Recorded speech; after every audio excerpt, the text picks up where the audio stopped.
Um livro que expõe as fraturas identitárias geradas pelo colonialismo. Publicado em 1966, no fim do entusiasmo da independência, o livro rejeita qualquer celebração fácil da autonomia e examina a continuidade da dominação ocidental na vida e na imaginação do Sudão recém-independente. A força, quero tomar da vida o que me é de direito, quero dar com generosidade, quero que o amor transborde no meu coração, brote e floresça. Há tantos horizontes a serem visitados, tantos frutos a serem colhidos, tantos livros a serem lidos e tantas folhas brancas no registro da vida, nas quais escreverei frases nítidas com mãos destemidas. Tempo de migrar para o norte, de Tayeb Salih. Se essa é a sua primeira vez por aqui, inscreva-se no canal,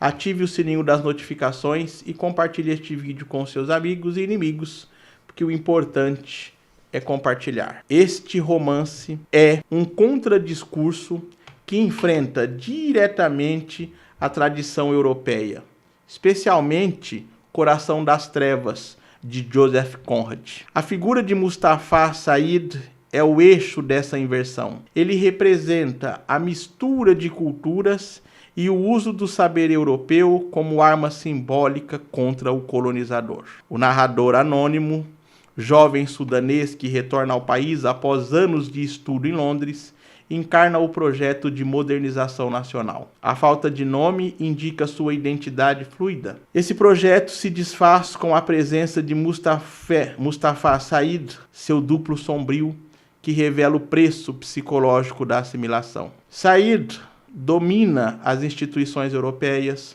mas também explora os clichês orientais alimentados pelo imaginário colonial. Sua relação com mulheres europeias transforma o desejo exótico em forma de poder e violência, culminando na morte de Jean Morris. Ele declara: "Eu sou o colonizador, os intelectuais europeus são minhas vítimas", desmontando a ideia de superioridade europeia. O romance dialoga com o Coração das Trevas, mas o inverte. Enquanto Mallow desce da Europa à África em busca de Curtis, Salih mostra o caminho inverso. Um sudanês vai à metrópole e retorna com a marca da violência colonial. Mustafa Said funciona como um anti-Curtis. Não é um europeu que sucumbe à selva, mas um africano que devolve, de modo distorcido, a lógica de dominação europeia. A estrutura fragmentada acompanha a identidade dividida do pós-colonialismo. O Nilo simboliza a continuidade, mas também o fluxo histórico que traz forças externas. O final, com o grito do narrador diante do afogamento, "Não vou morrer", expressa resistência, mas não resolução. A obra recusa conclusões fáceis. O Sudão e o sujeito pós-colonial em geral permanecem em crise entre um passado perdido e um futuro ameaçado por velhas estruturas de poder. Tayeb Salih é um dos nomes centrais da ficção árabe do século XX. Sua obra, embora breve, tornou-se referência mundial por unir precisão narrativa e reflexão crítica. Ele transformou o microcosmo de sua aldeia sudanesa, às margens do Nilo, sobre o antigo domínio anglo-egípcio, em um símbolo das tensões pós-coloniais. Nascido no norte do Sudão, em uma família muçulmana modesta, Salih incorporou em sua trajetória os conflitos que marcariam seus livros. Estudou na Universidade Carleton, mudou-se para Londres nos anos 1950 e viveu entre diferentes culturas ao longo de sua carreira, que incluiu passagens pela BBC, pelo Qatar e pela Unesco. Essa migração constante moldou sua visão de mundo e se tornou a base da sua ficção. Essa experiência se condensa em seu romance mais conhecido, Tempo de Migrar para o Norte. Publicado em 1966 e eleito o romance árabe mais importante do século XX, a história apresenta Mustafa Said, intelectual sudanês que, após estudar em Londres, retorna à aldeia natal carregando as marcas da dominação colonial. Suas escolhas revelam não apenas o impacto do imperialismo britânico, mas também as contradições das elites pós-coloniais. Salih desmonta a oposição simples entre Oriente e Ocidente e mostra que o conflito é também interno. O narrador sem nome encontra em Mustafa Said uma versão distorcida de si mesmo, o que o obriga a confrontar a própria identidade fragmentada. O legado de Salih está na capacidade de transformar a vida rural sudanesa em metáfora universal. O Nilo e a aldeia de Wadi Rami passam a representar dilemas de qualquer sociedade marcada por colonização e mudança. Ao ser enterrado no Sudão após morrer em Londres em 2009, ele completou simbolicamente o percurso que marcou sua obra, o retorno ao lugar que sempre deu força à sua literatura. Esse livro vai além do romance pós-colonial e se afirma como um estudo sobre a crise da subjetividade no início da modernidade global. Não é um relato didático do conflito entre Oriente e Ocidente, mas um espaço narrativo em que a viagem de dois sudaneses à Europa funciona como lente para desmontar o discurso colonial e retirar dele sua pretensa autoridade. A tese central é que Salih usa a fragmentação narrativa para inverter o modelo europeu, revelando a violência contida na ideia de civilização quando adotada pelo sujeito colonizado. A força do romance está justamente em sua estrutura fraturada. A narrativa rejeita a linearidade europeia e assume uma condução múltipla, em que tempo e memória se chocam. A prosa, embora precisa, convive com uma forma instável que espelha a desorientação dos protagonistas. Esse caos formal expressa a confusão produzida pela hibridização cultural e recusa a ordem imposta pelo colonizador. O retorno do narrador à aldeia às margens do Nilo, gesto que parece indicar busca por pertencimento, como sugere a imagem da palmeira que ele descreve, é a primeira ilusão que o romance desfaz. A tentativa de conciliar saber ocidental e identidade local é desmontada pela aparição de Mustafa Said. Não é o europeu que desce ao continente escuro, mas o africano que sobe ao norte e expõe a face destrutiva da sociedade que o colonizou. Mustafa Said encarna essa inversão. Inteligente e consciente do papel de exótico que lhe atribuem, ele usa essa imagem para ferir simbolicamente a cultura europeia. Suas relações com mulheres inglesas revelam o choque entre desejo, poder e violência que marcou o colonialismo. O colapso que provoca em Londres não é apenas pessoal, é o sinal de como a história colonial retorna ao centro do império em forma de ruptura. A identidade de Mustafa é instável. Em Londres, representa um Oriente caricatural. No Sudão, esconde uma biblioteca inglesa que denuncia sua formação. Essa duplicidade não produz síntese. Ele não pertence a nenhum dos dois espaços. Sua condição híbrida, antes vista como possível ponte entre mundos, torna-se fonte de autodestruição. O romance faz da sensualidade o principal campo de disputa entre culturas. O erotismo de Mustafa é um instrumento de revanche e revela a marca profunda deixada pela relação colonial. A intensidade dessa representação levou à proibição do livro no Sudão, sinal de sua força crítica. O desaparecimento e suicídio de Mustafa no Nilo encerram a narrativa com uma ruptura sem solução. Ao deixar sua família nas mãos do narrador, transfere a ele o peso de sua história.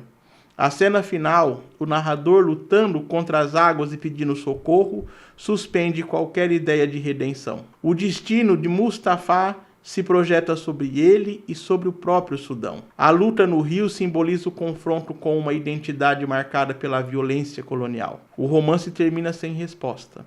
Após a colonização, a África pode reconstruir-se ou está condenada a repetir as forças que a feriram. O romance expõe violência e sexualidade, suicídio, feminicídio e estupro, dentro do que George Steiner chama de espaço neutro da arte, onde valores morais são suspensos para revelar sentidos mais amplos. Então, se você é muito sensível, este livro não é recomendado para você, porque os temas e as descrições desses temas é forte. Vamos analisar a estrutura do romance a partir de 4 eixos: a subversão do modelo conradiano, a alteridade irresolúvel, a política sexual como vingança e a estética da língua árabe como resistência. O ponto central do livro é o diálogo crítico com Joseph Conrad. Enquanto o Coração das Trevas acompanha um europeu rumo ao Congo e revela a barbárie interna ao imperialismo, Salih inverte a lógica. Um sudanês, Mustafa Said, vai para a Inglaterra e usa o conhecimento europeu como instrumento de destruição moral, não de assimilação. Said não busca integração. É um exilado que executa um plano de vingança. Sua sedução e posterior ruína de mulheres inglesas atinge diretamente a moralidade, o puritanismo e a pretensão civilizatória da metrópole. Sua resposta ao colonialismo desloca o conflito do campo territorial para o íntimo. A narrativa é medida por um narrador sem nome, também sudanês e educado na Inglaterra. Ele representa o colonizado assimilado, enquanto Said encarna o exílio e o enigma. A história de Said chega ao leitor filtrada por esse narrador, que tenta decifrar um compatriota que permanece inacessível tanto a sudaneses quanto a europeus. O contraste entre os dois reforça a ideia de alteridade. O narrador exibe segurança e utilitarismo, troca a poesia pela agronomia, sugerindo uma nova forma de assimilação. Said, por sua vez, usa a própria formação europeia para negar a hierarquia que o moldou. A dimensão sexual é inseparável da política. Para Said, o sexo funciona como arma. As 4 mulheres inglesas envolvidas com ele, 3 que se suicidam e Ian Ramon, que ele mata, representam o choque entre colonizador e colonizado. A relação fatal com Anne resume esse confronto.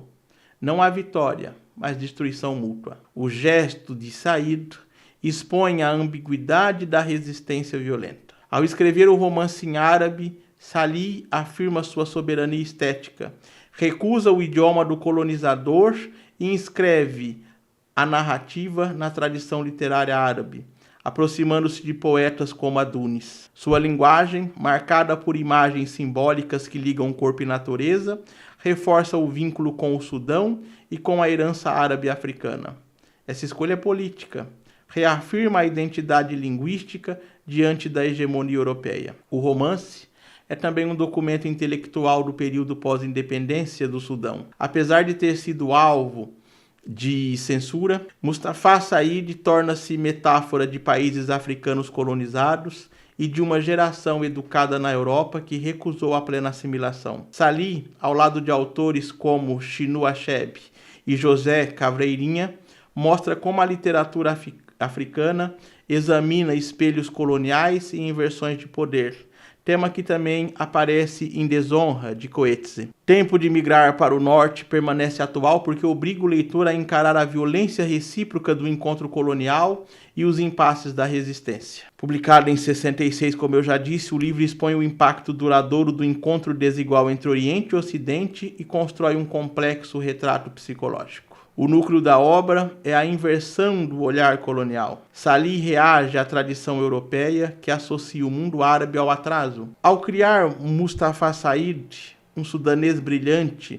que conquista espaço na metrópole ocidental e devolve a violência simbólica do colonialismo, ele transforma saber e sexualidade em instrumentos de domínio, revelando a destruição identitária produzida pela educação e pelos valores impostos pelo colonizador. Mustafa Said encarna o conflito do sujeito formado entre 2 mundos. É ao mesmo tempo reconhecido e autodestrutivo, resultado de uma hibridização que não gera síntese mais ruptura. O narrador sem nome, que volta ao Sudão após estudar no exterior, funciona como contraponto. Sua tentativa e retomada da vida na aldeia é atravessada pela figura de Said, que o obriga a encarar a própria identidade dividida. A escrita de Salih combina dureza temática com forte densidade poética. O rio Nilo, símbolo central, representa tanto permanência quanto ameaça. É fonte de vida e espaço de morte, cenário do desaparecimento de Said e do dilema final do narrador. A estrutura não linear reforça a fragmentação da experiência pós-colonial. A alternância entre presente e passado cria um tecido narrativo que recusa o conforto da ordem cronológica e espelha o descompasso vivido pelo Sudão. No clímax, quando o narrador luta para não se afogar, a obra apresenta sua questão decisiva: repetir o caminho autodestrutivo de Said ou buscar um futuro enraizado em sua própria terra. A incerteza final obriga o leitor a refletir sobre a possibilidade de reconstrução após a violência colonial. A representação das mulheres europeias, muitas vezes reduzidas a figuras passivas, revela limites claros.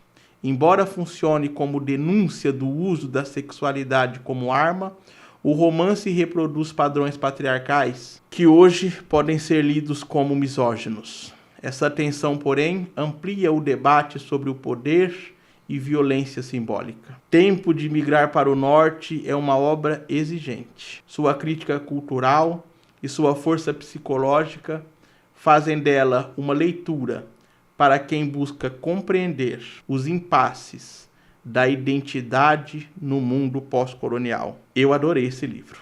Achei um livro muito bem escrito, apesar dos temas muito fortes, muito bom. Literatura de alta qualidade. Muito obrigado a você que assistiu ao vídeo até aqui. Se você gosta desse tipo de conteúdo, deixe o seu like, inscreva-se no canal e compartilhe. Esse é o Sempre um Livro. Prazer da leitura.